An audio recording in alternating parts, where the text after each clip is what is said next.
If it moves, tax it. If it keeps moving, regulate it. And if it stops moving, subsidize it. Right now, it seems that everything in Sri Lanka is moving, and henceforth, the government has taken the right decision. Tax it. Tonight, our topic of discussion is taxation. Is the government tax policy, will it help Sri Lanka come out of this current economic mess?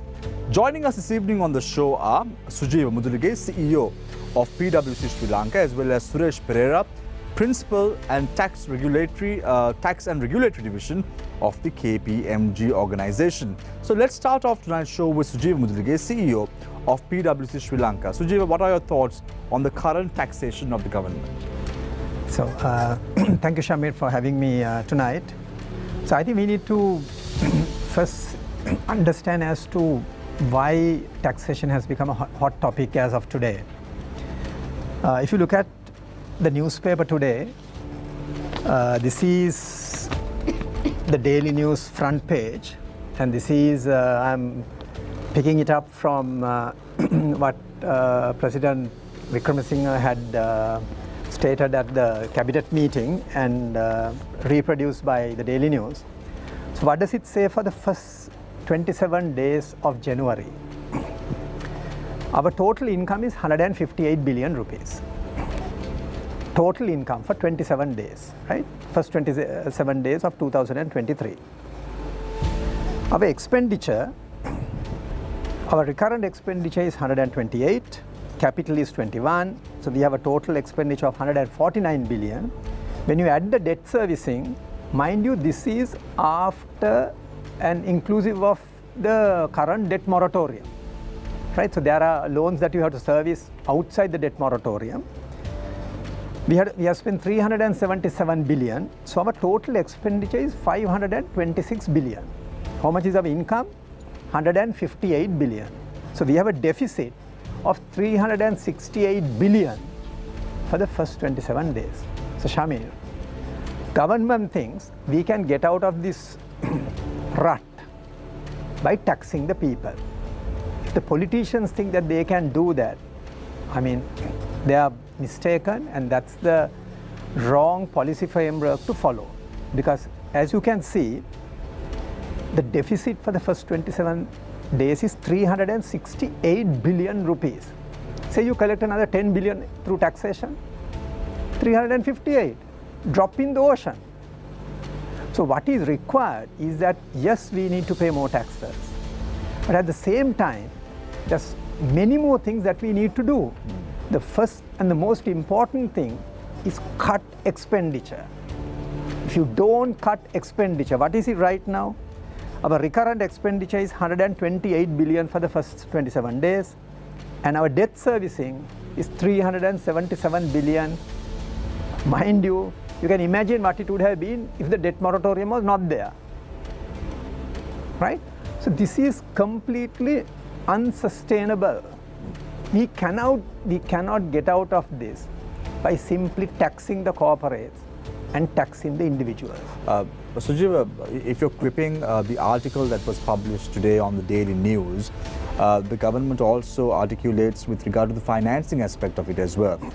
Treasury bills 114 billion, treasury bonds 199 billion, CBSL advances at 100 billion, which I think is printing money. That's correct. And then overdraft of 45 billion as well. So when all these things comes into play, the government is able to find this 368 billion, which is not bad, it seems. Yeah, so the problem... Is it bad? No, so the problem is this.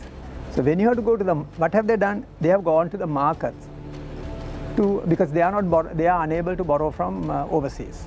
Why? Because our credit rating is, is in the dumps, right? Nobody will give us credit at this stage, right? Until such time the IMF agreement is signed on. We build trust and confidence. Whether we can build trust and confidence is a different story.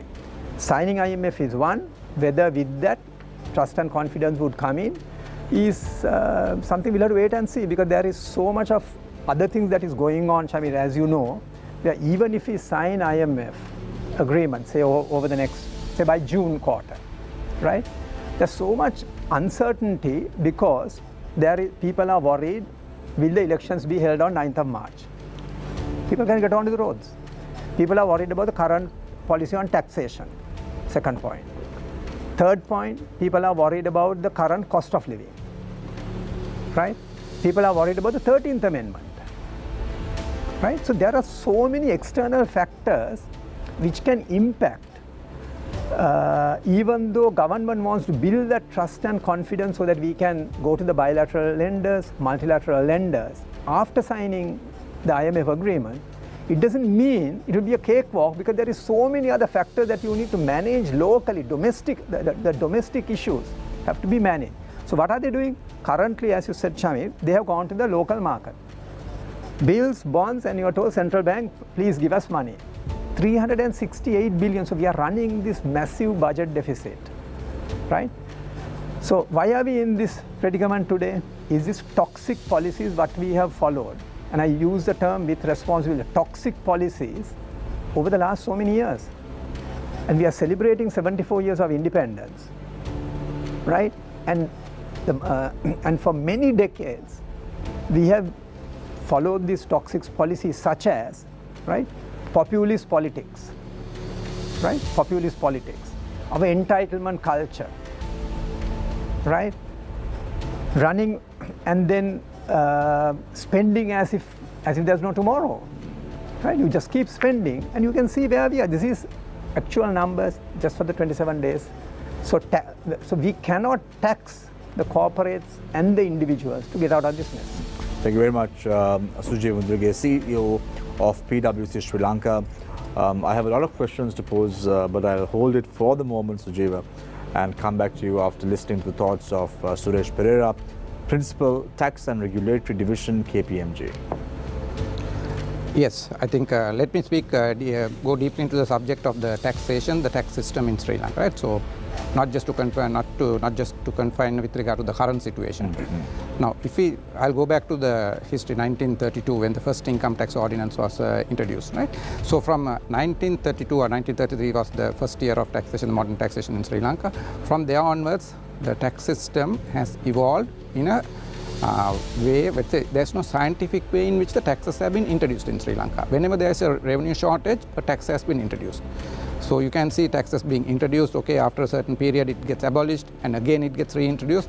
So this is like the way the road network in Colombo has evolved over the years. You see, basically whenever you want to go from one place to another place, you create a road, a shortcut.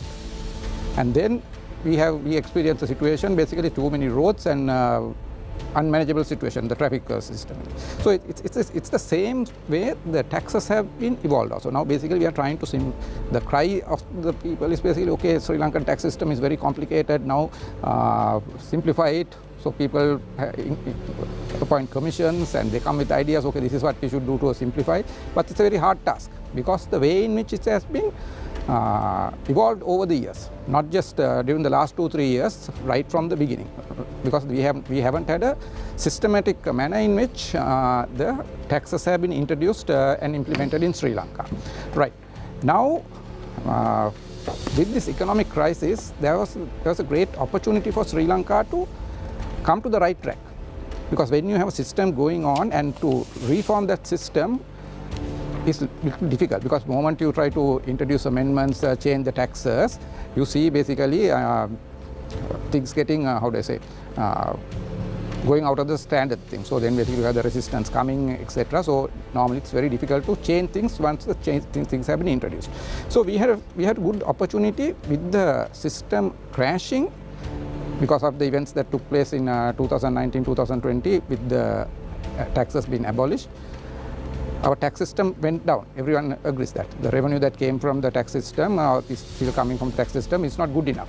So here is an opportunity we had to reform the tax system in a drastic manner to take it to the correct track. But that opportunity we did not take there. So what have we been doing? If you look at the now last 24 months. Now before going that, let me see. I'll give you an example why I say this thing. In 1998. Sri Lanka took a policy decision that we will deviate from, we will abandon the concept of taxing the turnover. Why? When you tax the turnover, that results in cascading. So everywhere in the world, policymakers agreed, turnover tax is not the best way to collect indirect taxation. The best way to collect indirect taxation is the value-added tax system. So that is why in 1998, Sri Lanka abandoned the turnover tax and introduced the value-added tax system, the GST Act in Sri Lanka. That's basically the value-added tax in the value addition. In 2002, the tax was renamed, GST was renamed as the value-added tax.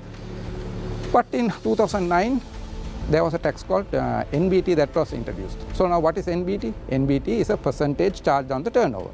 In other words, it's a turnover tax. So what we abandoned in 1998, again we reintroduced in 2009, saying that it was short period, but that duration, which was introduced in 2009, went up to 2020.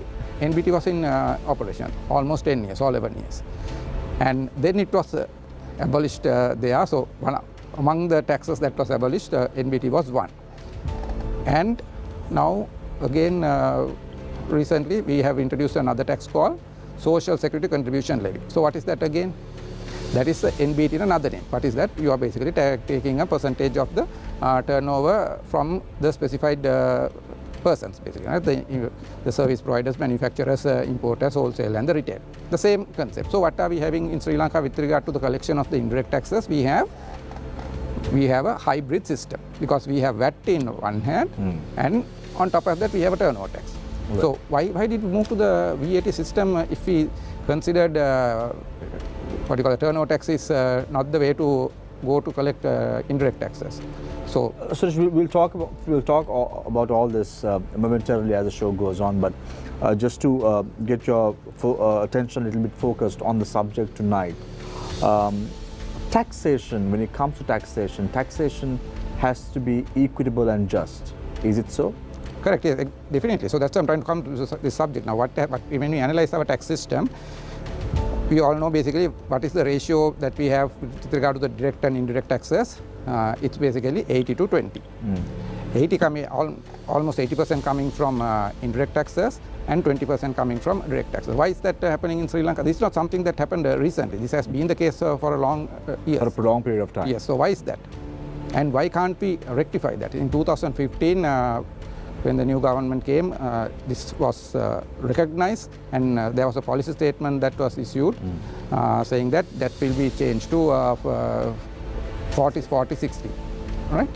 But and they also promised a new tax code to the country. Correct, in 2015. Correct. No, that happened. Basically, the Inland Revenue Act was replaced in 2018. So that is the Inland Revenue Act that we have.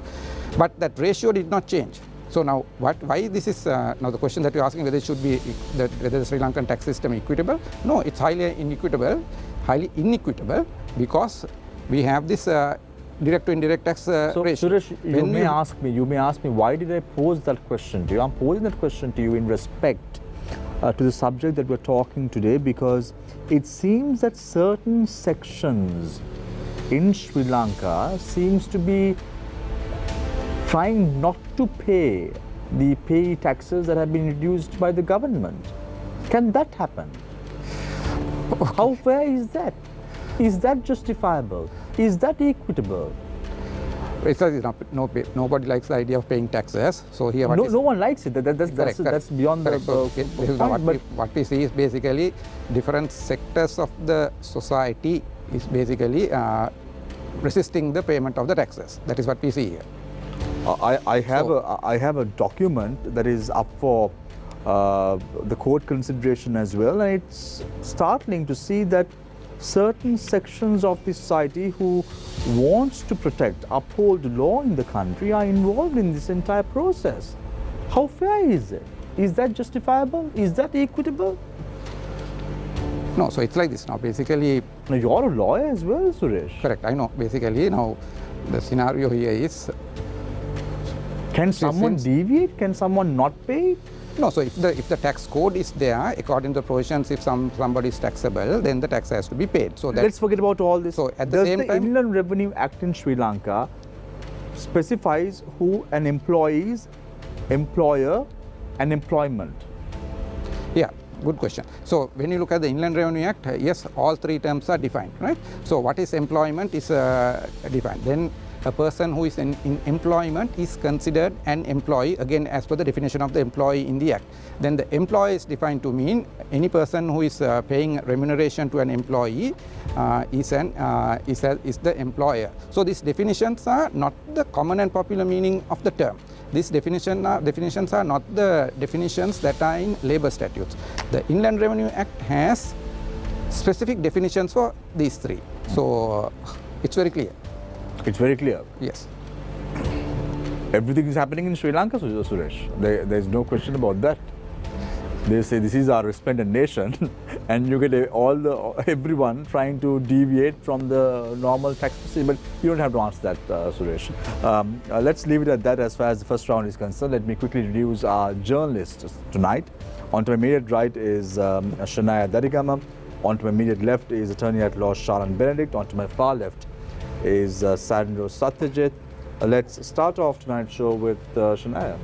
Thank you, Samir. Mr. Sujiva, I just have a question for you. The government defends this tax on the basis that the treasury is strapped for cash, and even basic payments like the payment of salaries for state sector employees. Now that is in billions, that goes up to billions, and so it raises the concern as to why there is such an unnecessary amount of public servants. And what's happening with the restructuring of state-owned enterprises? And I mean, why does the public have to foot the bill for additional, payments like this? So my question is, where are we on the restructuring of state-owned enterprises? Yeah. So I think, that's the question that's, as I mentioned in the first round, is we need to look at government expenditure. So what is happening on public sector employees is honestly shocking, right? In Sri Lanka, we have a public servant for every 16 citizens, right? Say 17, one for every 17. In India, is one public servant for every 177, right? India, one public servant for every 177.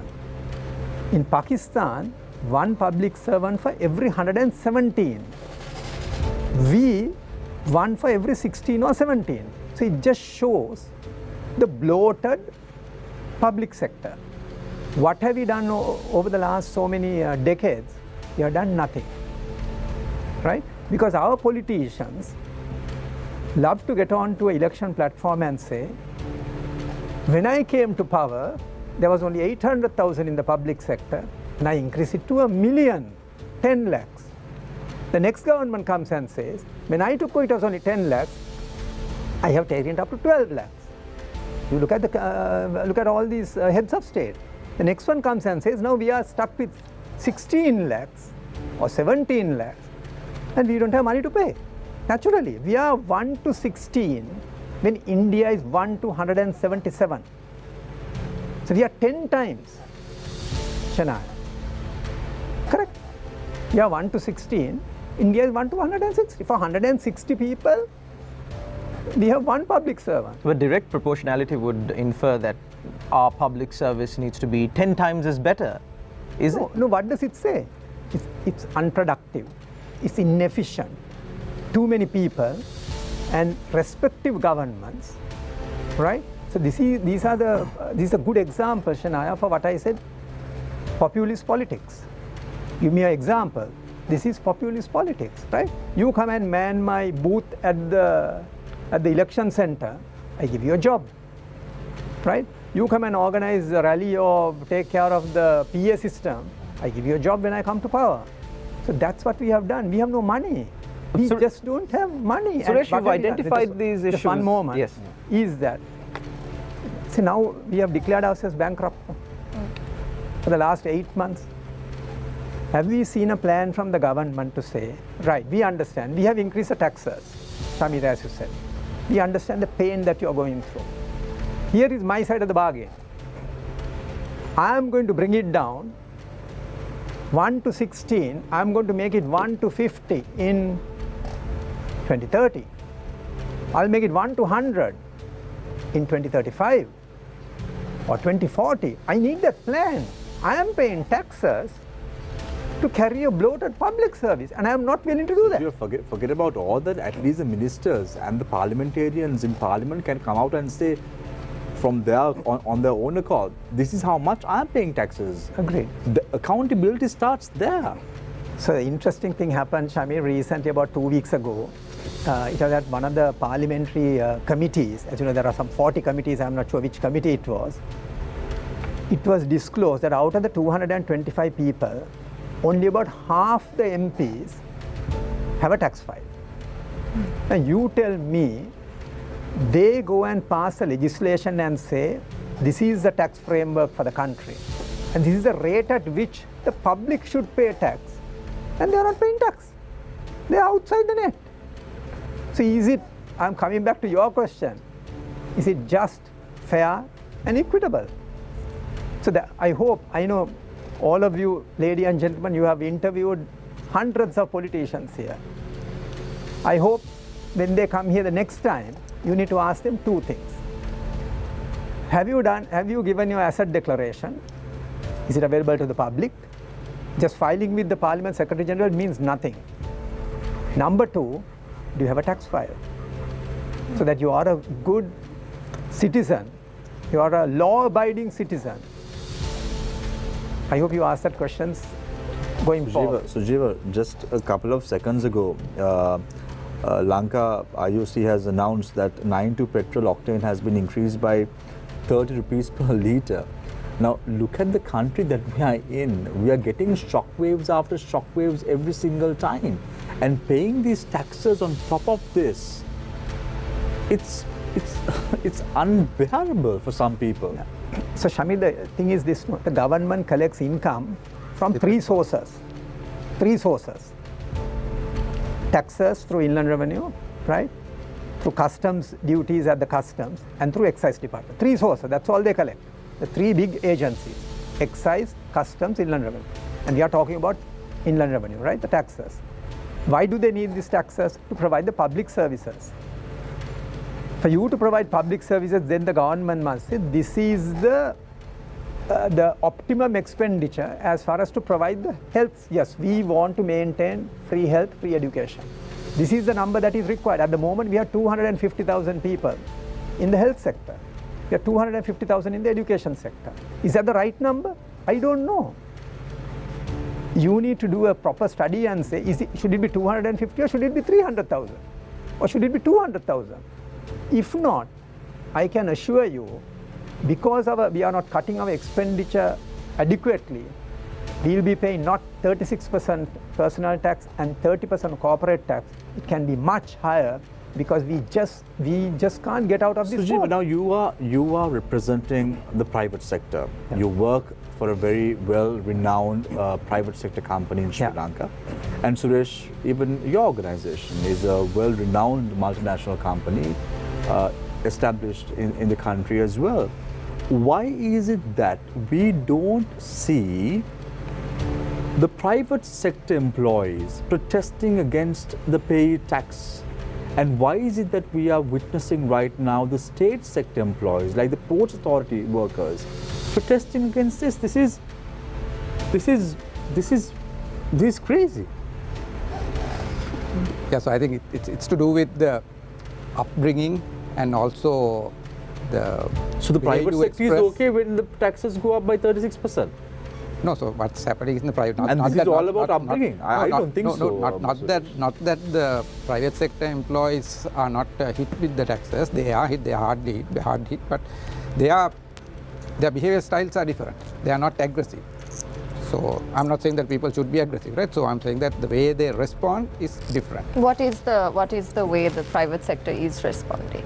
No, right now basically they're all clueless what to do, and they are basically. Chambers, Suresh, for an example. So, what is the Chambers doing? No, wait. So I'll explain. So what I see is basically with regard to the people who are not coming out to the streets or shouting or whatever, how they will be responding going forward is, wherever possible, the tax evasion can come. You know what's going to happen is they may not declare their true income. So that's they will be forced to do that thing when the taxes become unaffordable. So this is why you say that taxes should be designed in such a way a person can pay it. So if you go and put too much burden on a person who can't afford it, and when that person is not aggressively expressing the feelings, that does not mean that person is forever going to keep Suresh, compliant. on the So they will be 25th forced to do that. Suresh, That's on the going to happen. 25th of this month, January, when people went to check their paychecks, most of them were shocked. True. We saw what's happening in the Facebook. So basically everybody was taking pictures of the paychecks, the paying slip and pay slip and But look at the way in which the ministers are acting right now. Look at the way in which how the parliamentarians are acting right now. Now, Sujiva spoke about the taxes being introduced right now is not fair. But Sujiva, let's look at 2017. This non-cash benefits, the act was brought in by the 2017 Yapalne government. It's very nice to say, direct the finger at this government and say, guess what, you all are doing all this. But this was discussed, this was spoken about, hands were raised in 2017. That is where even parliamentarian Minister Sajid Premadasa was there at that time, Harsha De Silva was there at that time, Iran Vikramatne was there at that time. Where were they at that point? It's very simple. It's a new bottle with some old wine, isn't it? Yeah. So no. Yeah, go ahead on the No, go ahead. on the non-cash. Yeah, both of you can express your views on this. No, so basically, no, Suji, take it. Yeah. So see on Old wine and new bottle. That's about it. So see these non-cash benefits has been an interesting topic, right? So there are some interesting observations. Is that the guidance that is given or the law currently applicable is that there are certain amounts specified only if you cannot assess the market value, right? Say for example, a minister is given a house. Say most of they have these houses down Capitol Road at Colombo 5, right? I think they have about maybe 200 houses there, right? So Beautiful houses, lovely houses, right? mansions. With the old sort of architectural design and so on. So if someone tells me that we cannot assess the market value for that, and therefore you need to go down to the amount specified by the Inland Revenue where you cannot assess the market value, which is a very low amount, I think you are not abiding by the spirit of the law. I mean, let's be honest, or it's a vehicle, right? Again, amounts are specified. For housing, it is specified. But the best part is this, is that, see, most of these ministers are given fully furnished accommodation. What comes with fully furnished accommodation?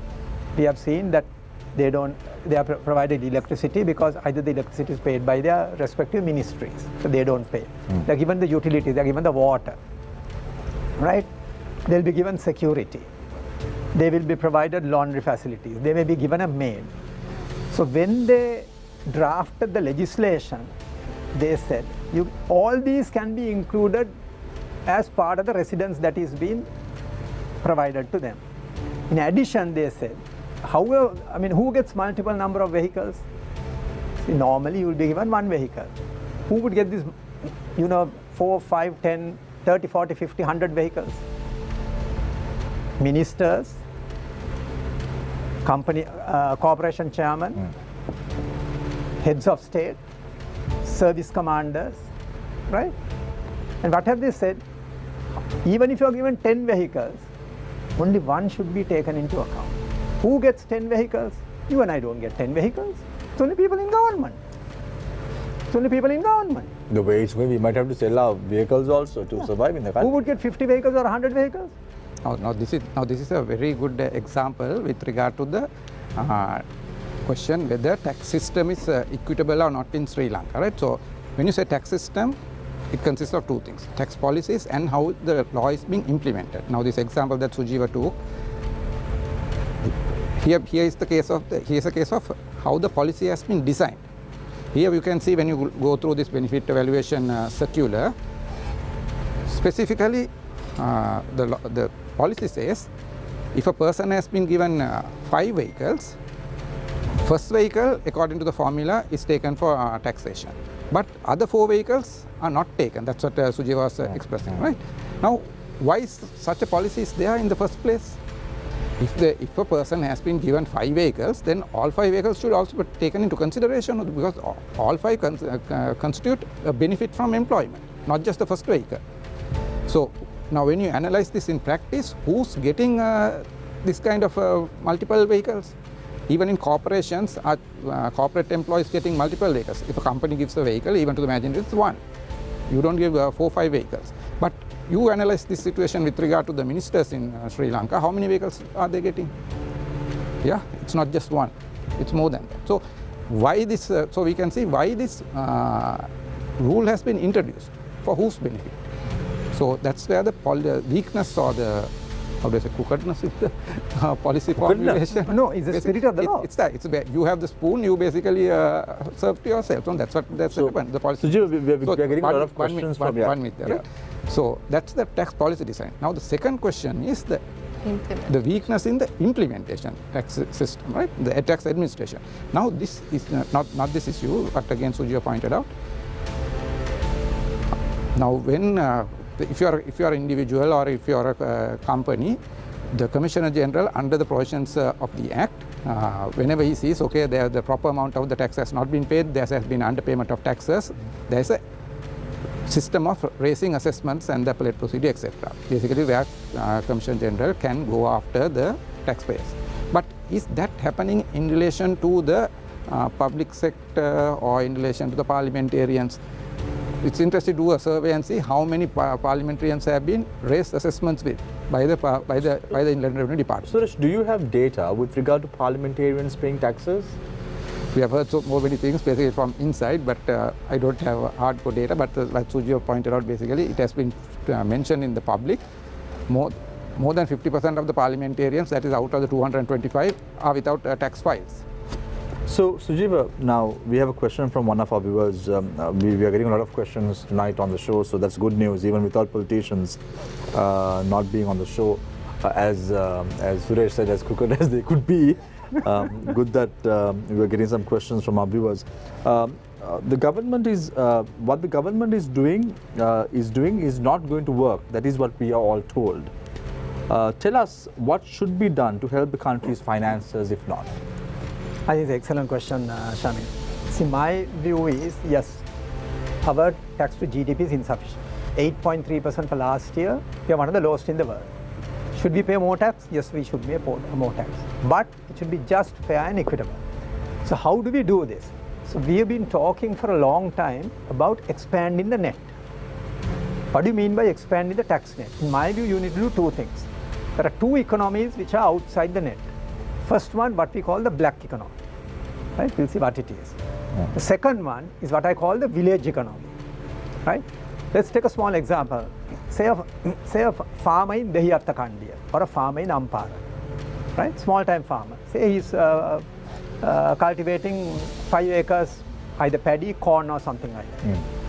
What is the first thing he will do, right? He has to get the field prepared. What will he do for that? He will go and hire a tractor from a tractor owner. So then we have to check, first thing, is that tractor owner who owns a tractor, is he paying taxes? In my view, no. Number 2, then he will buy the seeds that are required. He will go to the village shop to buy the seeds. Is that shop owner paying taxes? In my view, no. Number 2. Then when he is cultivating, he will hire a water pump for his irrigation. Is that entrepreneur who is hiring the water pump paying tax? In my view, no. That's third party. Fourth one. Then after a couple of months, he has to buy the weedicides, pesticides, fertilizer, urea, all that. He'll go to the shop that is selling all these products. Is the shop owner paying the right amount of taxes? In my view, no. It's a fourth segment of this. Then he will, when it is ready for harvesting, there's something called the machine called the boothia. He will go to an owner who owns this boothia and say, please come and do the harvesting. Is that guy paying taxes? In my view, no. Right? Next one. He will say if it is paddy, he will go to a rice miller. And there have been many ministers who have said on public television that the rice mill owners are not paying their taxes, right? Then he will sell the paddy to another businessman. Is he paying taxes? No. So the entire village economy is exempted. Is virtually exempted. Quick question, Mr. Sujiva. So are you saying that this stringent tax regime must be implemented on the barely surviving village economy as well? No. It should be just, fair and equitable. Everyone must pay taxes. Everyone must pay taxes, right? Right now it's over 100,000. It's a 5% withholding tax that needs to be paid.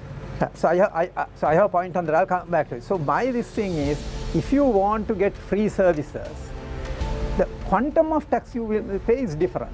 But everyone must, if you are liable to pay taxes, you must pay taxes. So we must bring them into the net. They'll pay only a very small amount. They'll pay, say, 1,000 rupees a month, 2,000 rupees. That doesn't matter. But don't tax the private sector alone. That's what you're trying to say. Don't tax the private sector alone. So your question, why are these public sector guys coming onto the road? Because all this time, either those corporations or statutory boards were paying the taxes on their behalf. And then the Treasury issued a circular saying, no longer can you do this. Right? If it is the board, the board of directors of that particular board, so it can be water board, electricity board, whoever it is. Right? If it's a corporation, petroleum corporation, timber corporation, whoever it is. Those statutory bodies were paying the taxes on behalf of the employees. But very recently, Secretary of the Treasury issued a circular saying, you cannot do that anymore. So then all of a sudden, come January, they have realized, oh my God, part of my remuneration has been deducted. It came as a shock. Sujiva, now Suresh said that the private sector has been silent with regard to this tax increases, but the public sector is now coming out and protesting and all of that. Obviously, the private sector is used to paying taxes, like you said, and they understand the situation in the country. In your view, Sujiva, do you think the public sector doesn't really understand the gravity of the issue and the reason, why certain contributions or certain sacrifices need to be made? So two things in my view is this. The private sector is paying their due taxes. There may be the odd individual or the company who may not be paying the right taxes. But if you take as a whole, the private sector is paying the taxes as stipulated by law. That's number one. I think we need to salute the employees and the employers for doing the right thing. Number two, public sector, the issue is this. All of a sudden, Shalan, the issue is this: non-cash benefits have come into the forefront. Into the forefront. All of a sudden, you'll see, oh my God, I am getting a travel allowance. All this time I didn't pay. Now this is saying, right, at market value you need to tax it. I'll give you two examples how the private sector is abiding by this, and you'll be surprised. The hotel employees, they get meals while during work, right? If you're a steward, you can't go home and eat and come. You have to be provided meals, right? Bank employees get concessionary loans. That's a standard perk that a bank employee would get. Do you know that on that difference, if it is on the difference in the interest rate, so the current rate is 30%. They have got a loan at 10%. There is a mechanism how that benefit, that's a benefit, that's right, it's an employment benefit. You're getting a loan. Even that is calculated. That is being taxed. That is the extent to which the private sector is paying taxes. Hotels, all these workers, whether it's the room boys, whether it's the stewards, whether who are getting meals during employment, there's a formula to tax the cost of that meal. Mr. Sujiva, you just said that the private sector is doing their duty and paying the tax, but yes. How long can the private sector also operate in this high risk, highly taxed environment, because it is a disincentive to them as well. And so defenders of the tax will say, okay, it's only 10% to 12% that have to foot this bill, but it's still a disincentive, right? So how long, what's the game plan? You're in the management of a very good example. Yeah. That is why I call this suffocation, right? This is like what happened recently, where you're getting suffocated and you're sort of bleeding to death. That's why all these young people, why is there the brain drain taking place today? Cost of living and taxation. Yeah. right? So it cannot go on like this. And as I said at the beginning, Shana, our whole and our crisis is far greater by collecting a few billion rupees from the employees at a higher rate is not going to solve this issue. We need some major surgery. Yeah, so you spoke earlier, Sujeeva, about the village economy, and then because of the fact that Shalan posed a question to you, you forgot to touch on the thriving black economy in the country as well. So how can you tax those individuals who are involved? So you need out-of-the-box thinking, Shamir, on this. So there are institutions at which a transaction can be captured. First one, RMV, right? If you buy a vehicle, that can be captured and said, where's your source of income? If you buy a property, you can do it at the land registry. If you buy a condominium, right? In addition, today, when you travel overseas, we have 10,000 students who are going overseas for a year minimum for foreign education. Are the parents paying taxes? If not, how are you sending your kids overseas? First question, do you have a tax file? Otherwise, how are you sending your kids overseas for education? How are you traveling overseas? You are going to London, you are going to US, you are going to Australia. But there are families who pawn everything that they own, they mortgage their houses. What about those families? Shalan, that's the whole idea. They need to then come back and say, yes, I have pawned my jewelry, right? So that is why in Sri Lanka, the pawning book, 200 billion. The pawning value that is carried by the banks and the non-banking institution is about, right, is massive, right? So fine, you have a very good point. You will say, look, ticket to Australia is 500,000. I pawned my jewelry, and here is a ticket for that. Fine, no questions asked. We know from where it came. But you cannot fly today. You cannot travel today, even to the common destinations like Dubai, Kuala Lumpur, Singapore, and Bangkok. The 4 common destinations. Ticket is 200,000 rupees. If you are not paying tax, can you buy a ticket for 200,000 rupees today? How many flights are there every day, Shalan, to all these destinations? 10, 15 flights a day. Because all these, 2-3 flights from every carrier. 365 days, see how many people are traveling. Don't issue a air ticket if you don't have a tax file, except those people who are going to the Middle East. Fine. Suresh, that's a very important point that Sujeeva brought forward. If the black economy has to be nabbed and taxed accordingly. Let's park this notion for a side at this point of time. Let's talk about the politicians in the country who rob the country. Look at the politicians who have done so much of bad deeds for the country. As a result of that, we are in this situation right now. Can those people be put into this net as well? Look at former presidents' sons, the weddings that they've had, the properties they have, properties they own. What is the Indian Revenue Department doing? Sleeping.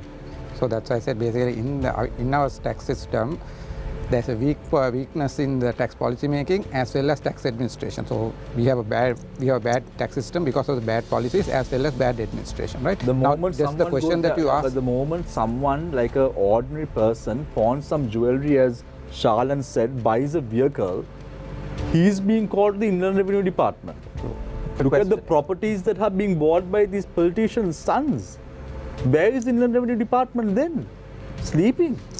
Correct. So that's why I said basically there is a major weakness with regard to how the taxes are being administered. So basically the investigation department at the Indian Revenue Department, how they operate basically, right? Now the question that you asked, whether this could be controlled, yes, it could be controlled by introducing correct control mechanism. For instance, if we can have a rule to say that at any election, when the candidates give their nomination, there should be a requirement to say that the candidate should give a copy of the acknowledgement from the Indian Revenue Department that he has filed the tax returns during the last 5 years or last 2 years or whatever. So that kind of mechanisms could be introduced. So that ensures basically the people who are coming into the political system have filed their returns. Now, in countries like the USA and all that, what is the debate going on? Has the US applying pressure on the US president to disclose his tax return, make it public? I'm not going there. I'm telling basically At any election, say local government election or parliamentary election, when the when the candidates are giving their nominations, with the nomination paper, there should be an acknowledgement issued Suresh, by the you won't Indian believe- Department. Suresh, you won't It must believe. You won't believe. You know, I am waiting for the next few months, eagerly awaiting. You know why, Suresh? I want to see how the former president, Maithripala Sirisena, is going to pay this 100 million Sri Lankan rupees that has been told to pay by the courts. Suresh, is he I'm going to be waiting. taxed on that though? I mean, No, I'm waiting, Suresh. I'm waiting. I'm No, waiting. let me put it this way. If that 100 million is paid, then there's a second question. where did he What's get the it? question? What's the question, So Suresh? where is the source of funds basically to pay? So then that's the type the Indian Department will have Suresh, to is file it act. pity, Suresh. Look at this country. Look at this country, Suresh. Because of the ego of a former president's son, because he wanted to be an astronaut in the country, there was a satellite sent from Supreme Sat that was sent to the Wherever, we don't know. we don't know. Honestly, I can't even.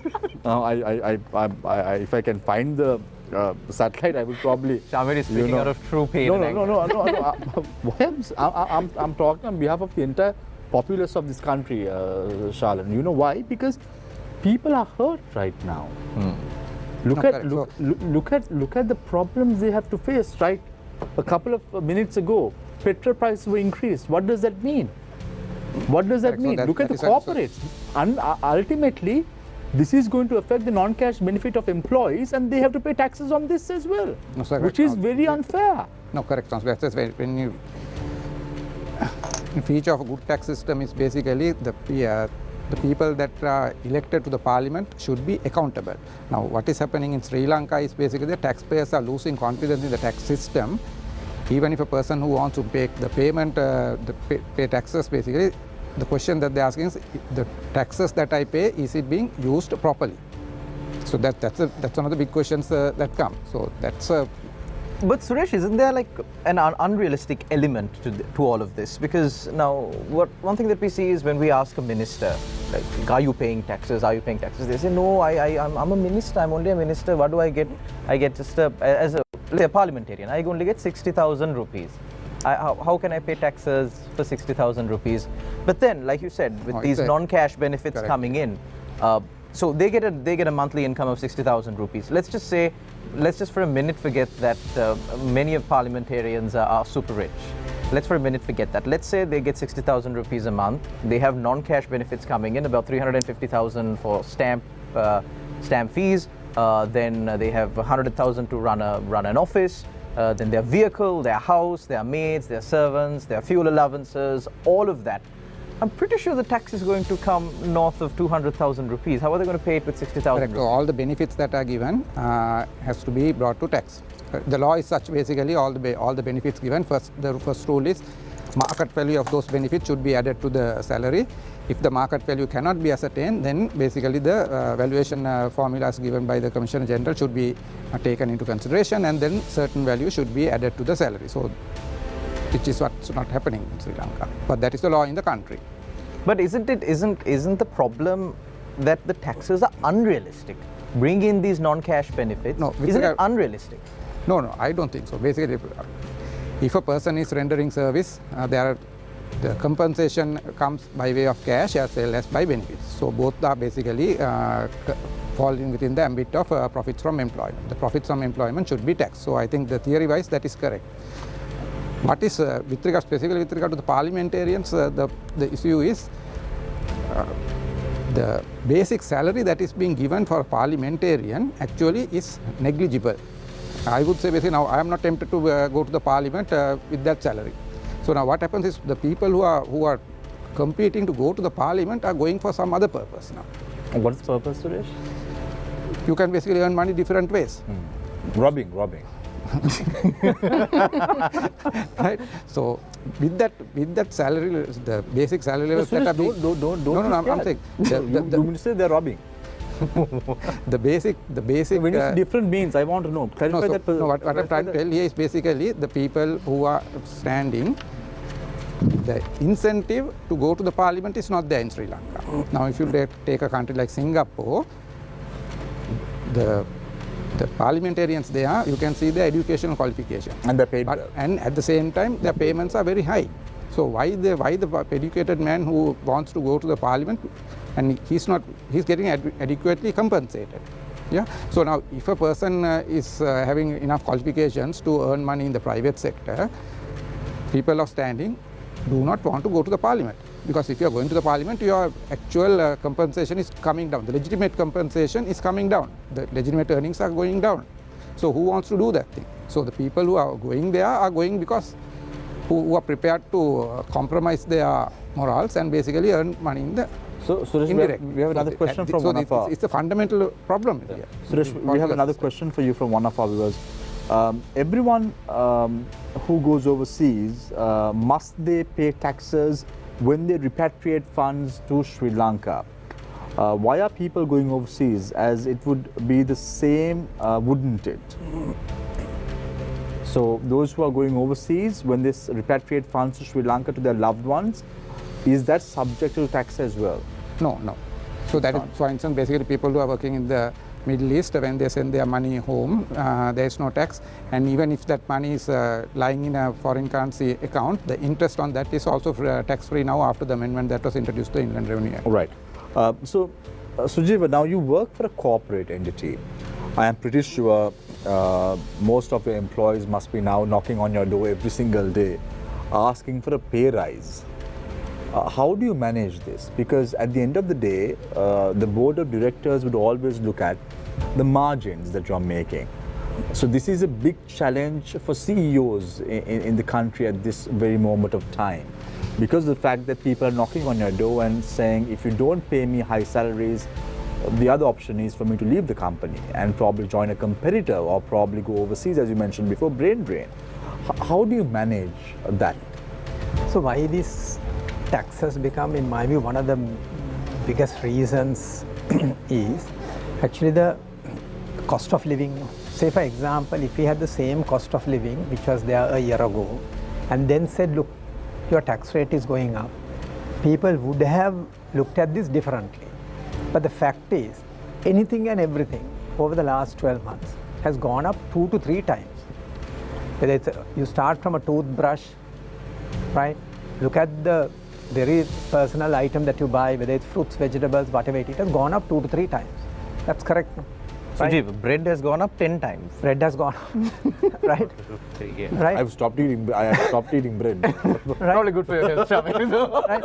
No, whether it's the sugar, whether it's the milk powder, as you said, the petrol, right? Petrol has gone up 3 times, 4 times, right? So that is the issue. Then on top of that, when your taxes have gone up significantly, then you feel the pinch. I mean, this becomes unbearable. And then, as you say, when your subordinates come and have a chat with you and say, look, I find it difficult to send my kids to school. I send them by school van, but I can't afford a school van anymore. I mean, they're not asking for luxuries, right? They're saying, look, my kid has to be sent to a tuition class, and I can't afford the tuition now because the tuition fee is up 3 times. Right? So that's where the issue comes in, Shamir. I mean, to be honest. So how do you manage a situation? That's the issue. So that is why, I mean, they would be disgruntled. I mean, there's no doubt on that. No. They would be disgruntled, but they may not show it. They may not get onto the road, right? But they would be definitely be disgruntled. So you need to have a mechanism to see, is there any way that you can support these people, whether it's cash or non-cash, right? Is there any way that they can work from home so that they don't have to come to work every day? So they can save on their meals, they can save on their transport, they can save on their clothing. You keep them at home 2 days. Can they work from home? I mean, but is it a job that you can do from home? Speaking of savings, Sujiv, I'd like to pose a small question now with that angle itself. Now, when you take, when taxes increase, personal income reduces. With that, savings itself reduces. So now, if you take the economy as a whole, I mean, this is a bit towards a helicopter view, I'd say, from what you were saying. Yeah. If we take the economy as a whole, the economy itself is not going to go into investing, firms, etc. People are not going to save. People's mindset, the household mindset would be to survive as much as you can. Yeah. As an economy that went bankrupt, as you said some months ago, are we not going into a shrinking economy more and more with this unfair tax policy? Don't you think so? There's no doubt about it. So that is why if you take 2022, they said our economy would have contracted anything between 9 and 10%, right? Negative, right? When virtually every other, I mean, there's only very few countries who had negative growth in 2022. Next year, there are hardly any countries who are having negative growth. And we are one of those countries. We are going to be a negative 3 or 4%, between 3 to 4%, right? I think President has said it was about 3%. I think the World Bank is estimating it could be about, I mean, can you believe out of 200 countries, a handful of countries would have negative growth, and we are one of them. So that's why I'm saying, to answer your question, by taxing the corporates more and more and taxing the individuals, right? We can't get out of this mess. And you're asking for trouble. You are asking for trouble. And so what is happening? There will be no investment, right? There will be no investment from the corporate because they are trying to survive. 30% interest rates have killed the businesses, if you ask me. That's one single policy which has killed the private sector. Who can run a business at 30%? You gentlemen are involved in private sector businesses. I mean, there's no way that you can. Look at the taxation on exports. So that's what I'm saying. That's my second policy. Is that, I mean, some people don't agree with me on this, but I am someone who is an advocate, saying that anyone who earns dollars today, can be tourism, can be exporter, it can be IT company, they have to be treated differently. There is no doubt on that, because we must encourage each and every individual to look at how can I earn $10, how can I earn $50. Each and every corporate, what can I export? If we started doing this 10 years ago, we wouldn't be in this position today. No one was thinking about it, right? We thought the going was good, no problem at all, because we were borrowing, we had enough people who were lending to us.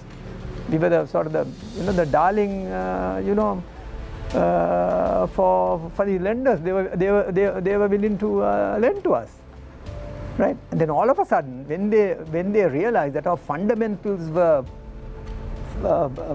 flawed and they're extremely weak, then they realized, oh my God, this is going to be a mess.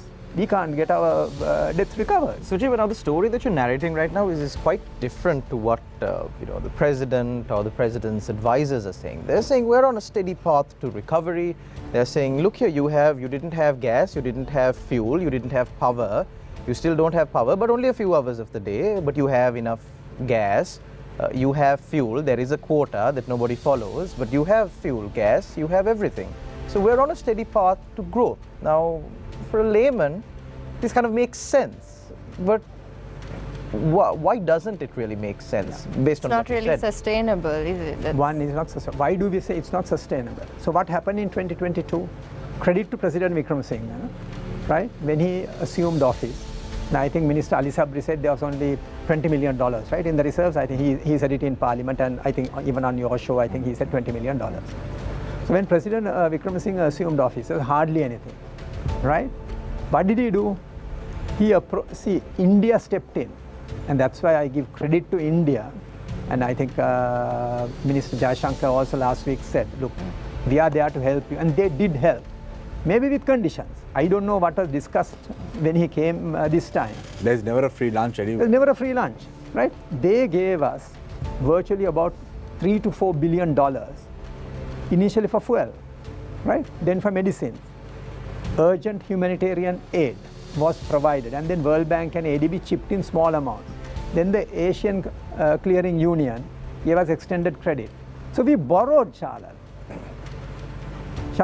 See, when you borrow and consume, Shania, is your point, it's not sustainable. We need a sustainable plan. What is our plan? What is our see, President Wickremesinghe has said 2048, we are done. Developed economy. We are a developed economy. Don't forget, when we got, I think we must remember this. When we got our independence in 1948, 74 years ago, all the socio-economic factors, indicators showed just second only to Japan. Right? In 1948, the socio-economic factors indicated that we were second only to Japan. What has happened during the last 74 years? But we're celebrating it on the 4th, though. And now what are we doing? We are struggling to... And out of the 74 years, 45 years, Ranil Wickremesinghe has been in parliament. Mahinda Rajapaksa has been there for I'll come back to 50 you. years. So what has happened over a period of 74 years, we are now struggling to stay ahead of Afghanistan. Everyone else is ahead of us now. We are now struggling to stay ahead of Afghanistan. So that is the history of 74 years. So your point, Shamir, when people in parliament celebrate saying, I have been there for 10 years, 15 years, 20 years, 30 years, 40 years, what are they saying? We are celebrating, I am celebrating as a parliamentarian. My accomplishment. My accomplishment in this destruction process. In hoodwinking the people. In destruction. At the expense of the people. At the expense of the people. I have been there for 30 years, someone will say, or 20 years, I came in 2000 they will say. I've been there for 22 years. What have you been responsible for? 22 years of destruction. Sujiva, this is one question for Suresh before we switch to Sujiva again. Suresh, everyone has to pay taxes when they go overseas. Take countries like Canada, there is a tax policy there. Take Dubai for an example. There is a VAT that is being slapped right now. There's no individual tax in Dubai. Yeah, but taxes at the end of the day. What's the point of going overseas if you have even more expenses overseas by paying taxes? The tax regime, let's talk about the tax regime in the region. So it's like this. It's basically, I think, there's a notion people are moving out of Sri Lanka because the taxes are going up. So I personally don't think that's the case. People move out of Sri Lanka because they have lost hope in Sri Lanka, not just the tax. It's basically, for instance, if you are a family, if you have kids, basically, the education system is not it's not up to the expected level. So they want basically better living standards for themselves as well as for their kids. So they are basically moving out. So as you rightly pointed out, when you look at the tax rates in the other countries, I would say basically during the last 5 years, we have comparatively our individual tax rates have been low. Right now it's highest slab is 36. Now if you look at countries like Australia, UK, and most of the European countries, those are basically in the range of 45. Some countries even up to 50, 55 kind of thing, right? So I don't think. No, but can we compare ourselves to developed No, nations? correct. So that's what I said. What is happening here is basically even if you pay high taxes, there is no state welfare or facilities that should be coming by using this taxpayers' money. There's no development in the standard of living. Yes, exactly. So basically a country like Finland, it's almost like 55% that individual tax rate, but they do get the benefits of the taxes that you pay. Basically, there are benefits that are coming from the state. So that we don't have in Sri Lanka. Suresh, would I be right to say that our taxes go to maintain parliamentarians, the public sector, and the bloated? Sure, correct, exactly. So Sri Lanka has there is no proper management. There is no proper utilization of the tax money. So based on what Sujiva said, Suresh, isn't it better that we have indirect taxes rather than direct taxes? No. So that's when I started talking about this at the beginning. Now Sri Lanka has a highly inequitable tax system. Why? Because of the direct to indirect tax ratio. Who pays basically? It's basically the low income earning people who pay higher fraction of their income as taxes because this inequitable direct to indirect tax ratio. Now, at the same time, now when we analyze the income tax also, what is happening to the income tax system also, because of the way this has been designed, you can see it's basically the low income people by way of income tax also that are paying a higher percentage. Now, I don't have the numbers here now. If you look at the way the salaries have the percentage tax increase compared to the previous regime, higher percentage increase is coming from the lower income brackets.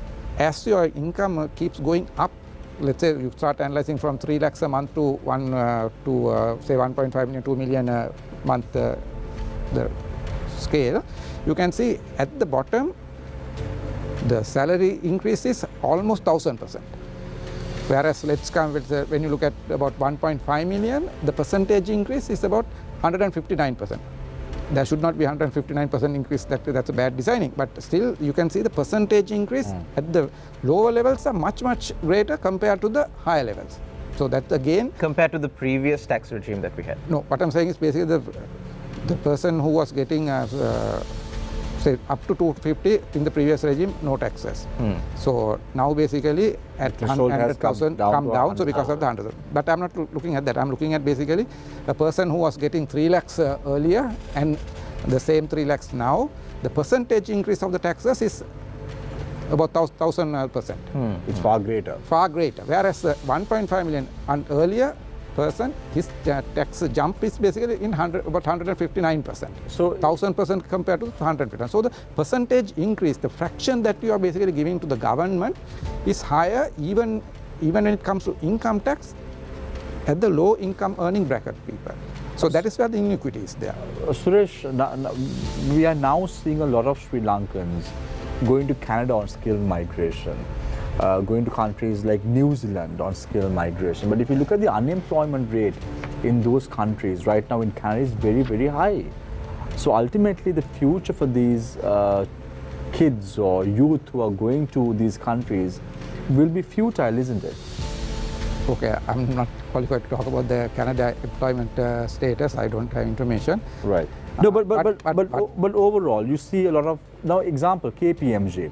I know a lot of my friends who work for KPMG who left for overseas assignments. Correct. So this is a common thing. Now, this is what I said. Basically, people who are qualified, who have the right qualification in their CV, right experience in their CV, they have a great demand right now in many developed countries. So UK, Australia, New Zealand, all those good countries. So that's why we see basically that it's very difficult for us to retain these qualified employees. Good talent. So this good talent is moving out of the country. So the cream in the society, the cream in the professional network are leaving Sri Lanka. Exactly. And we are going to be left, not with people like Sharan for sure, but we'll be left with a there you go. We are going to be stuck with each other, unfortunately. So we are going to be stuck with talent that is not professionally qualified in the country.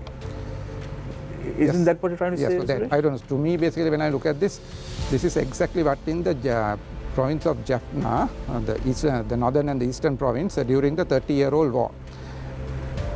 They are professionals, the people who had the ability to migrated. And then there was a time, I can recall in 2000, for official purposes, when we went to Jaffna to set up something there. I can recall at that function, the Vice Chancellor of the University of Jaffna, who was the chief guest, saying that at that time there was not even a single chartered accountant in the Jaffna Peninsula. So people all migrate. Now that same process, I think over the years we are going to see in Colombo also. Now so IT professionals, based on the IT professionals network in Sri Lanka, over 10,000 IT professionals have left the country already. Correct. Now I want to speak specifically with the IT professionals. For Sri Lanka, as far as the country to come out of this issue, it's not basically increasing the taxes. That's not going to be the answer. We need to change our economic model. Yeah. So basically, we need to identify industries that can bring foreign currency into Sri Lanka to come out of this. So we have to develop identified industries. Now this is something that happened in the 1989, right? Where basically we identified the apparel industry as the solution, and basically that we are Ranasinghe Premadasa constructed 200 apparel factories in Sri Lanka. So right now we don't have now the industry that we could develop in Sri Lanka is the IT industry. Now what is happening is these IT professions are moving out, so we are going to lose that option where we can get the IT profession to bring the foreign currency into Sri Lanka. That basically now it's becoming a dream now basically with the migration of the talented IT profession. Shana, you had a question for Sujiva. Yes. Yeah, I just basically was thinking the $2.9 billion that we are expecting is just interim security, right? And it's also, I mean, it's the most relief that we can expect at this point in time. What do you think their long-term plan is? I mean, 2.9 billion is just, like you mentioned, it's just a drop in the ocean. I mean, it's not a sustainable. Yeah. So what is being said is that's step number one, right? Step number two is to build on it, build that trust and confidence. But my issue on when you're trying to build on it is this: there are so many distractions that can come in the domestic front. I'm not talking years down the road. I'm just talking the next 3 to 6 months. Right? I just gave you initially 4 or 5 reasons, but there could be multiple reasons, right? I said 13th Amendment. There can be people who will get onto the road because I saw already some leading Buddhist monks have said we will not allow this, right? Number one. And already, I mean, I think MPs in the current government I saw had gone and met some leading Buddhist prelates, right? It's number one. For me, I mean, that can create sort of domestic disruptions, and we may lose focus. That's my worry, because you need to build trust and confidence. Tourists don't want to come to a place where there are disruptions, right? If there are protests, roads are being closed, right? Electricity is not there 24 hours,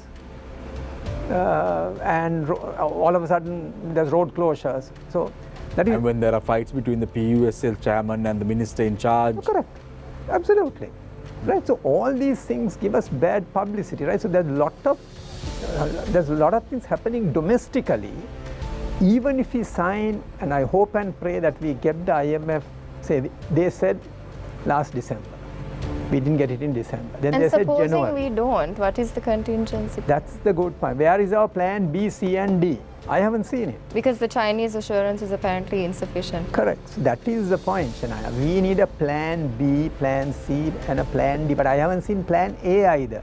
What do we do over the next 3 to 5 years to get out of this current mess? We haven't seen that. So Sujiva, right in your opening statement, you brought this article that was published on the Daily News, and you spoke about expenditure. Now, we've declared bankruptcy over a year ago in Sri Lanka.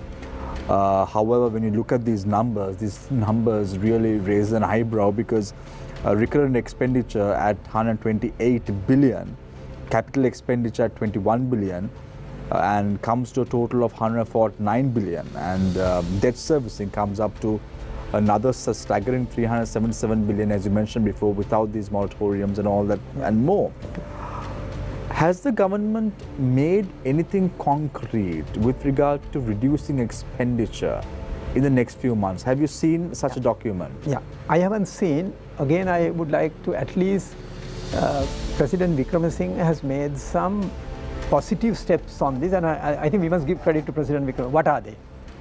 If you take the last government, what did they do? One of the worst things they did was that the public sector retirement age was increased from 60 to 65. What happens? Right? You are carrying 5 more years within the system. Right? It creates two things: additional expenditure. Other one is that younger people can't join the employment stream because you're getting blocked because the people are not retiring. I mean, there's a natural attrition, either through death or either through retirement or going overseas. 3 basic things. So that is number one, right? That is a terrible decision, and I'm glad that President Wickremesinghe reversed that decision. Now it's at 60. But we need to take unprecedented steps. If I am asked to tell me what is it, one of them, bring down the retirement down to 55. So right, and then hire people, because right now. So you say Ranil Wickremesinghe as a president has taken steps in the right direction. But let's look at December for an example. Ceylon Petroleum Corporation and Sri Lankan Airlines have paid bonuses to their employees. Is that the right direction? So that is the issue. So the problem is there are people who have been appointed, right, by the respective ministers, and probably with the blessings of the government, to run some of the large institutions, right? So if that has been done, I think you need to, some action needs to be taken, because this is not a time where we can be generous when it comes to our payouts. We have to. So we have to be conscious about it. So, so one other thing, just to respond. So one is they brought the retirement age down to 60. In my view, they can even bring it down to 55 and higher, just like you saw about a month ago when the train drivers retired. They said, bring down the guys whom you want, right? The guards and the train drivers. If you don't have people, hire them on a contract. We have a population that is not working who are above 55 years of age. But the problem is we can't. Isn't that alarming? No, but the problem is we can't afford to pay their salaries. And the other thing is this: when they retire, Shamir, we are giving them a pension for which they have not contributed. When you retire, Shamir, your employer is not going to give you a pension. And I have retired 55. Right? And you have to retire at 55. Yeah. Right? And when these people retire, they get a non-contributory pension. They have not paid for it. And when I told my father, who was a government servant a few months ago, right, that he's getting a pension for which he didn't, which is non-contributory, he said, no way. That's that entitlement culture which I mentioned at the beginning. Is that we have given that impression, the state will look after you. Whatever happens, the state will look after you. But as a nation, we have now realized we can't do that. We can't afford it. As a responsible son, what did you tell him? I told him. He said, I worked for 40 years for the government, 20 to 60. And he should look after, not only me, then he said, he should look after Amma after my death. Right? Then I told him, I said, but I am paying taxes so that you get your pension. He said, then he said, you don't understand anything. Right? So that was the, that was a tough conversation. But that's the bottom line. He can't afford these luxuries. So we have some questions to the panelists. So let me pose this question to Sujiva again, and then I have another question for you as well, Suresh. What are the steps what steps can the private sector corporates take against these brutal tax deductions? So I mean, as I told you, the private sector has been, in my view, law-abiding. Especially the banking sector. I agree. If you take the banking sector, I mean, it's a good point, Shamil. You asked a good question. Would you deposit your money in a bank which is making losses? I wouldn't. You wouldn't. To build that trust and confidence in the banking sector, Shamil, the banks and the finance companies have to make profits. Otherwise, no depositor will put money. But our thinking, and the thinking of the public at large is private sector institutions, or the institution that you run, you should not make profits. If you make profits, tax them to the maximum. Imagine the banks and the finance companies, if they don't make profits, there won't be depositors. There will be a run on the banks. So banks are worried when they release results.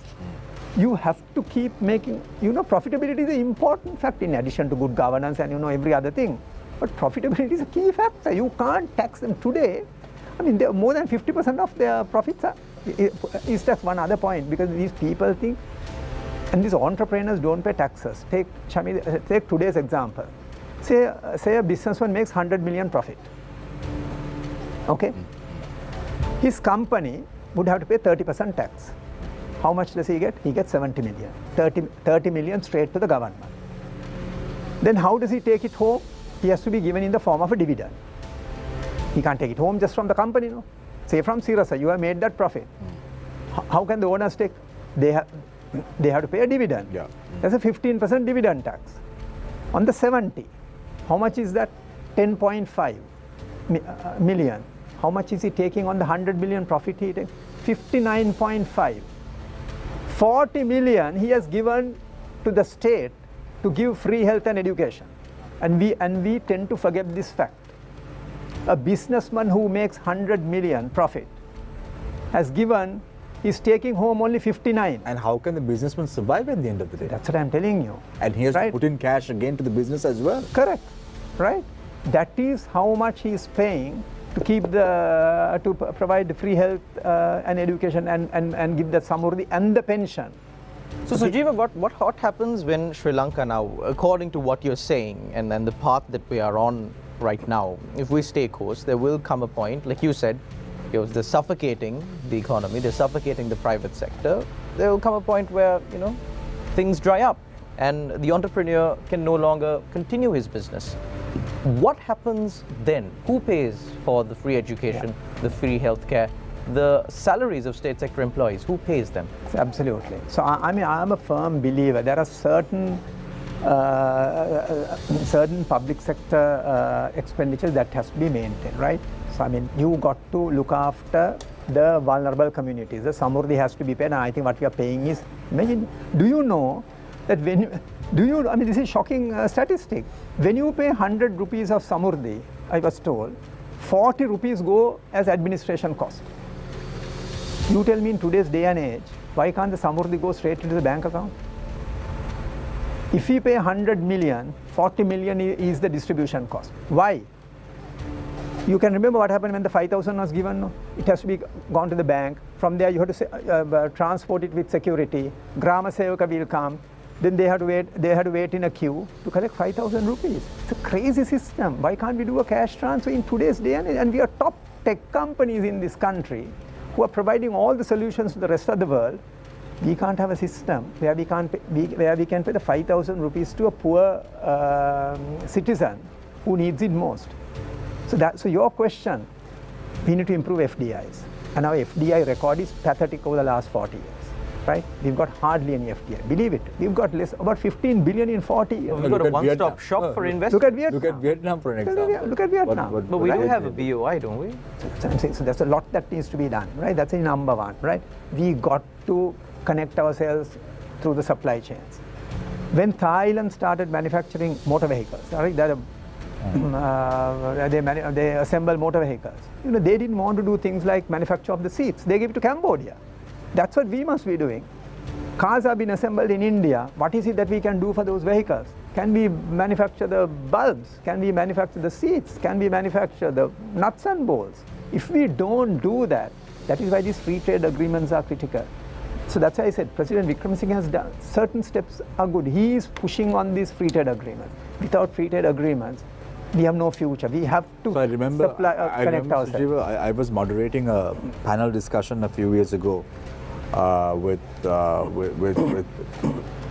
Prime Minister Ranil Wickremesinghe at that time at AmCham, and there were very close associates who was the economic pundits of the UNP government at that time, who was Charita Herath and Parscal Lingam. So I posed a question to Mr. Herath at that time and I asked him, tell me, what must the government do right now? And he said, I have three things for the government and they should do it immediately. I said, what is it? And he said, implementation, and implementation. Spot on.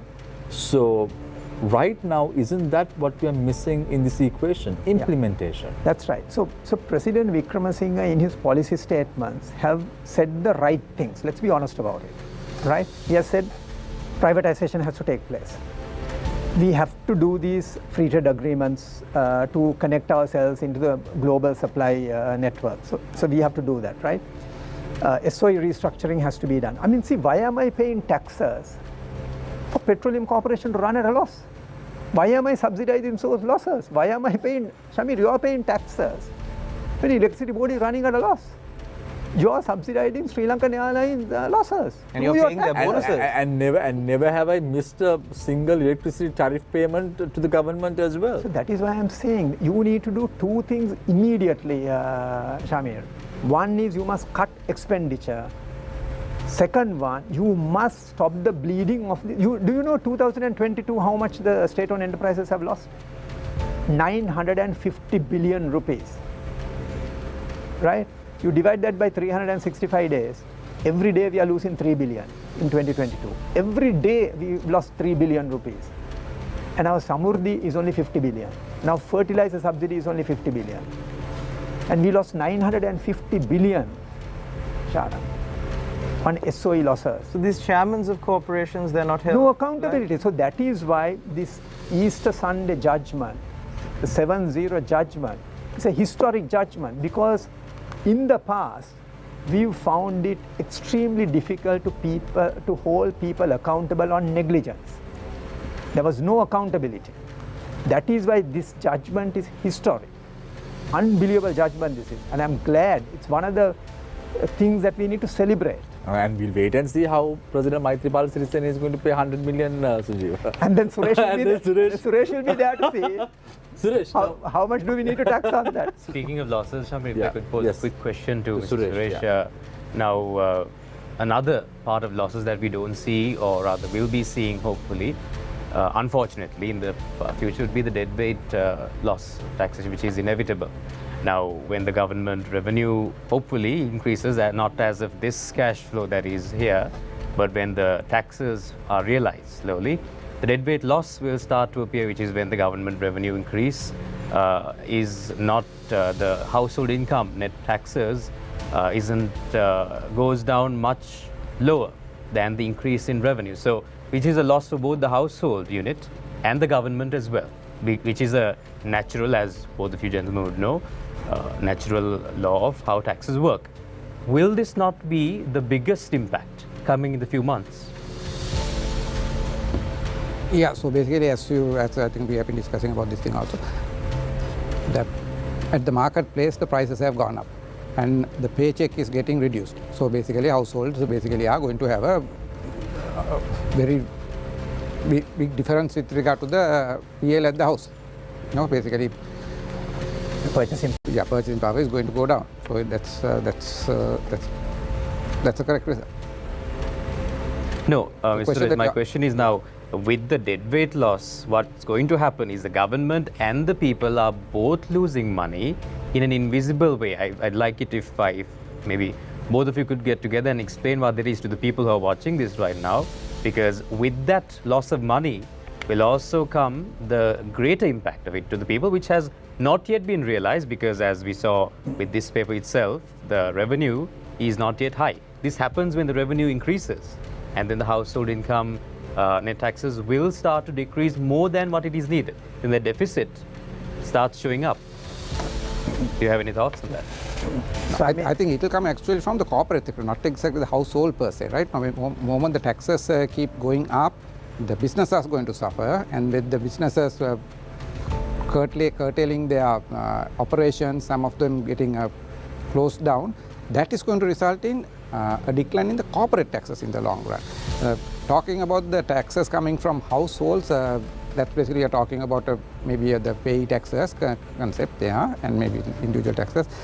That is a small fraction. Now, before these tax changes took place, the entire pay system brought about 47 billion at that time. That's about before 2020, 47 billion only. Whereas the total revenue collected by the Commission General somewhere in 2019, it was well over 1,000 billion. So average nowadays it's like 900 billion, that kind of thing. So out of, when you compare that, the taxes coming from households by way of individual taxes is a small fraction. But this impact is going to come basically with regard to the decline in the corporate taxes in the long run because of these high tax rates. That is, I think that's where we should Suji, your thoughts there? No, agreed. I mean, and the other thing, but maybe just to add a point, is that because with the purchasing power going down, right? So I mean, this what we call is the basket value. You know, so when you go to a supermarket, right? Earlier, say you bought for 10,000 rupees, but you're buying the same 10,000 now, or you're buying less because of the taxes. And what goes into it is actually coming down because prices have gone up. As you said, you know, bread has gone up multiple times. So what goes in there is so. No, but Sujiva, to get out of this mess, it's very clear, and based on what you, Sujiv and Suresh said, it's very clear we have to tax. There's no question about that.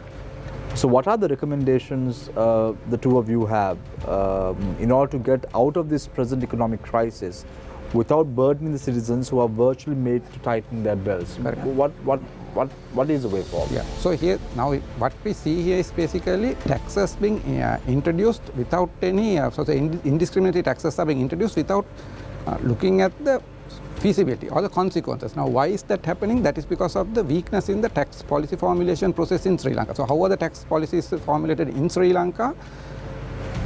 How many people get together and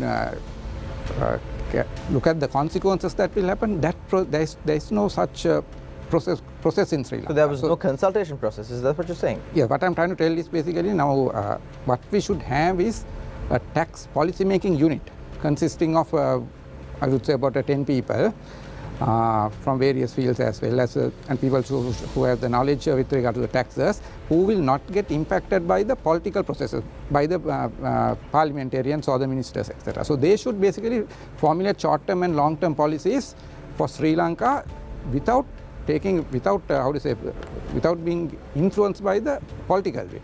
So that's the key thing here. Now, we don't have that system in Sri Lanka. The policy making, the tax policy making is because of the thinking of the government, or basically the lobby power of the various associations, etc. So that tax policy making process is wrong in Sri Lanka. So that is why we are even now basically we are facing these consequences because of that. Why are we having this the tax system? Even this individual tax system that we are not discussing about. Why is it? Because that was implemented without checking the feasibility. That is why we are having this. Now, if enough effort has gone into the tax policy making process at that time, this would not have been the consequence. Suresh, you're talking about a feasibility study. We are a country that made the Hambantota port and then realized there was a stone. No. And then we had to take action to blast that stone off. And if you look at the Hambantota port, the actual cost of the Hambantota port was 1.5 billion. That's how much we had to pay to spend to construct the port in question. And the Chinese bought over this port at 1 billion. So what happened to this $500 million is a big question mark. Anyway, Sujiva, yes, your thoughts. Yeah, so I mean, how do we get out of this, right? So one is, as you said, yes, we got to increase tax revenue. So for me, it's raising rates is not the answer, and I am very adamant on this, and I'm a firm believer, right? Yeah, you have to raise the taxes, but you have to raise the taxes from the correct places, not indiscriminate. So that means it can't be indiscrimination sort of on the rate, and then we must widen the net.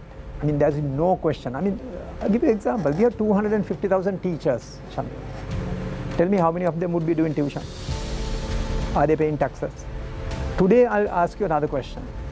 Can you run a three-wheeler or a motorcycle without earning 100,000 rupees? How many people can run a three-wheeler or a motorcycle?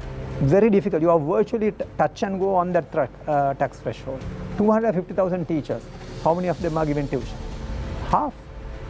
There should be 100,000 from the education system who should be paying taxes. Sujiva, you brought an important aspect to this. Now, I know a lot of people who teach, who lectures at universities. Yeah. But if their earnings are more than 100,000 because of the fact that there is a 5% withholding tax, when the money is put into the bank account, that 5% is deducted.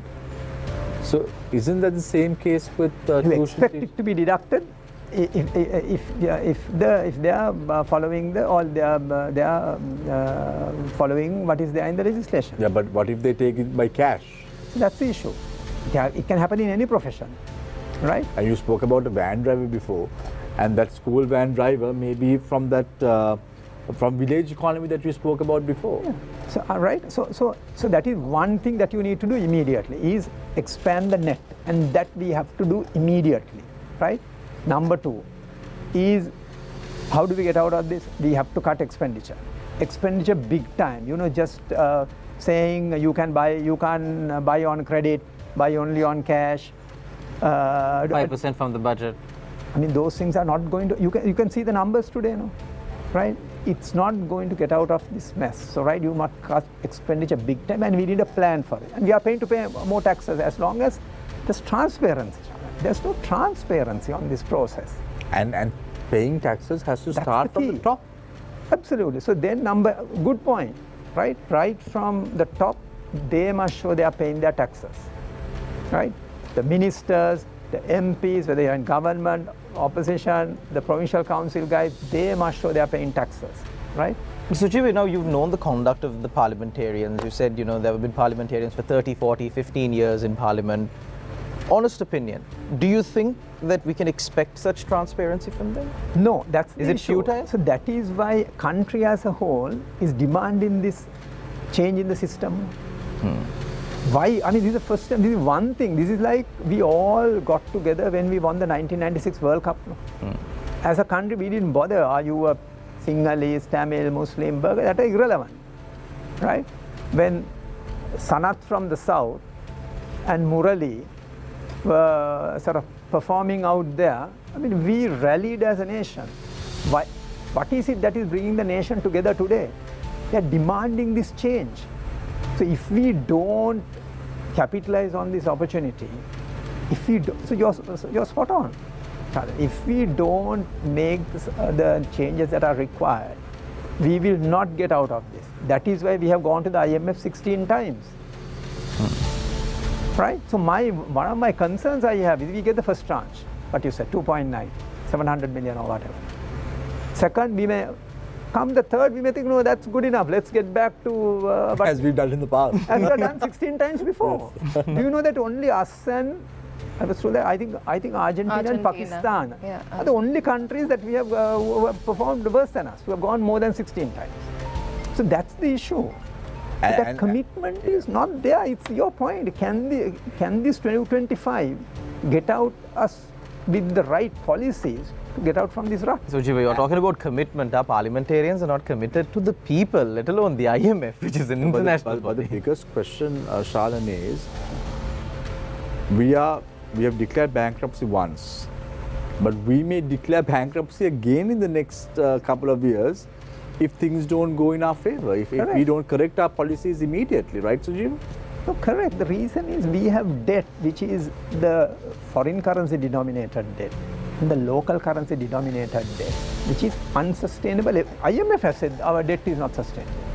Right? It's not me who is saying it. IMF has said your debt is not sustainable. That is why they want these assurances, right? That outsiders are helping to make this debt sustainable. That assurances from the Paris Club and also the others that they will act in good faith, the creditors, bilateral creditors, right? They will act in good faith in this. So that is the issue. So we need 225 who will think differently. So that change in mindset is required. Otherwise, it's not. We can't get out of this. The numbers show that we are in serious trouble. Yeah, so Suresh, we have a lot of questions for you, Suresh, because now the tax consultants, of course, in the next 5 years will earn a lot of money. Right, Suresh? Yeah, so if you look at the Argentina, basically people basically compare Sri Lanka to Argentina. Right now, if you look at the Argentinian tax system, very complicated. So this is what is going to happen in Sri Lanka also. Now, we are complaining about the tax system as of today, but in another 2 years' time, it's not going to change. It's going to be more complicated. Taxes are not going to come down. Then we'll have to see go up. Whether tax consultants are paying their taxes. Exactly. Yeah, that's all. Anyway, Just one point is that yesterday Lebanon devalued their currency by 90%. 90%. Right? So that is your point. Can we default again? What is it if we don't follow the required reforms, changes required, right? That is what could happen. So is Lebanon. So I want to come back to that, Sujiva, in a minute, but I just want to pick Suresh's brain. What about private medical practices? Is this exempted from taxes? No, so anyone who is basically getting income. But this is a question that is being posed by a lot of people because they're very concerned about doctors earning more money. No, there's no specific exemption for doctors, lawyers, or anyone basically. Anyone who is getting income has to pay the taxes. So there are certain exemptions. Let's say if you're earning foreign currency and where the service providers who earn foreign currency, there's exemption subject to certain conditions being fulfilled. So like that. So there is no specific exemption for any profession as such. Basically. Right. Everyone has to pay tax. So Sujiva said something very interesting about dividends. So I want to come back to that as well, Suresh. Now, Suresh said that if you're earning 100 million, 30% is going to go for corporate taxes. So that's 30 million. And then you said the 70 remaining. 70 remaining. And the dividend out the entire 100%. Yeah, so 100%, 70 million that is. Yeah. And then you have to pay a sum of 15%. Now, if this trend continues, I feel, Suresh, that a lot of companies in Sri Lanka may take their dividends out now because they know that the 30% taxes are going to come forward.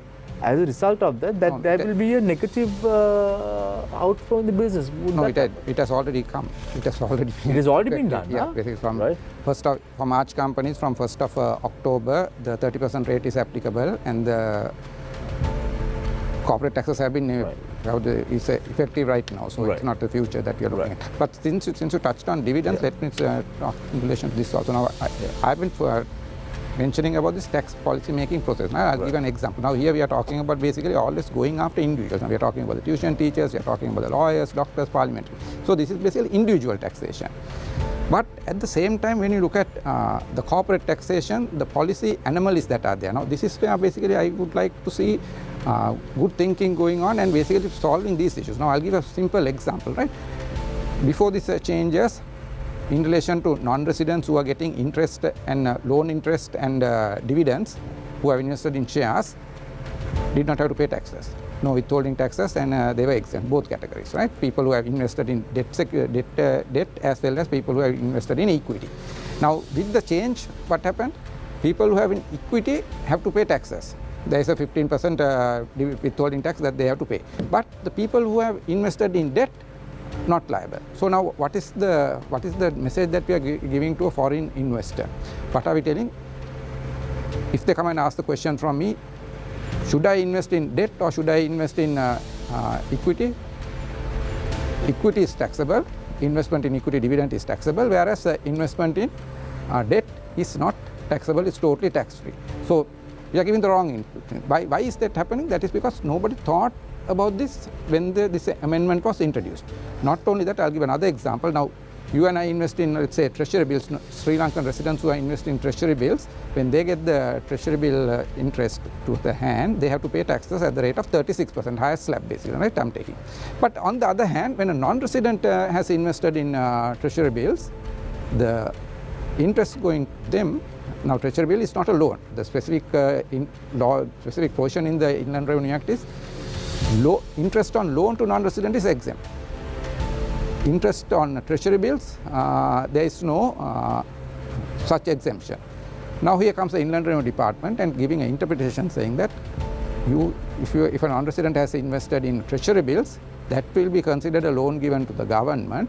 Therefore, interest on that is also exempt. Now, what are we saying here? Basically, that's the place where we can collect the taxes. I don't think any non-resident is investing in a treasury bills with the intention of getting it tax-free. But we are not focusing on our proper tax policy making where we can collect taxes from, but we are trying to go after this low income earning individuals. Now, they are basically, with the pain, they are crying. Suresh, I just want to clarify this a little bit more. You say that those who have invested in treasury bills will have to now pay a tax of 36%. That is for, if you are a resident, yes. So that is the law. That means basically it's not 5%. No, treasury bills, there is no withholding taxes. Even in case of bank deposits, basically 5% is only a withholding tax. But when the money comes to the hands, everyone has to pay a 36%. Yeah. So that means in the future, even these treasury bills will reduce. The tax on that? Yeah. Or no, the investment on that. Not necessarily. So even if you get a bank interest, you have to pay 36%. So 5% is withheld, but 31% you have to pay. So Sujiva, I've been listening to the former governor of the central bank, Ajit Niwat Cabral, over the last few months very avidly, because I wanted to know what his thoughts are for taking us down the very interesting bankruptcy path over the last few months, where he was the governor of the central bank at that time. So he said something very interesting. He said that whatever I did is the same thing that this governor is also doing, like the cap on the currency. If you look at the currency, it's at 360. If you look at the money printing, it stands at 100 billion right now. So nothing different.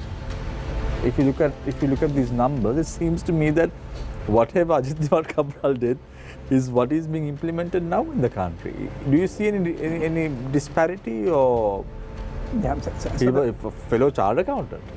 Yeah. So the problem, Shamir, is this: is the he didn't study with you, no? No, he didn't study with me. No, is that you have very little leeway at the moment, right? Even to the current governor. What is it that he can do, right? So basically, you have the two policies. So we have a huge issue as far as our fiscal policy is concerned, because the deficit what we have, right? What is the sheet what I gave you right now, yeah. right? what is there in this newspaper. Right. So we have a huge fiscal policy issue, right? So on the monetary policy side, right? So they have kept the interest. So as you said, interest. The exchange rate. They have maintaining the exchange rate, and they have kept the interest rates high, right? So the issue is this: as soon as you don't, I mean, what they have allowed right now, they have allowed this small band. That's what they say, for it to go up and down, and for the market forces to come in and determine, right? And determine. But we have gone through these cycles in the past, Shamir. We have held it in these bands in the past, and then if you can remember, I think it went up from 100 to 113 once, and then from that I think it went up to about 130 odd, and then we realized what happened. It went from 200, went up to 298, and then now it has come to 360 and so on. So we run that risk if we don't have sufficient inflows coming in. But the good thing over the last, at least in the last 1 month, is that our remittances have improved, so which is a positive sign, right? Exporters like you have done well. We've 2022 numbers were out. Merchandise exports were about 13 odd billion, which is higher than last year, slightly lower than budget, but I think under difficult circumstances, it's good. The numbers are. I think the exporters have done a super job. I mean, let's be honest. Tech companies have done well. The non-merchandise exports. So we are about 15 billion in total. We were expecting about 16. We are slightly down, but that doesn't matter.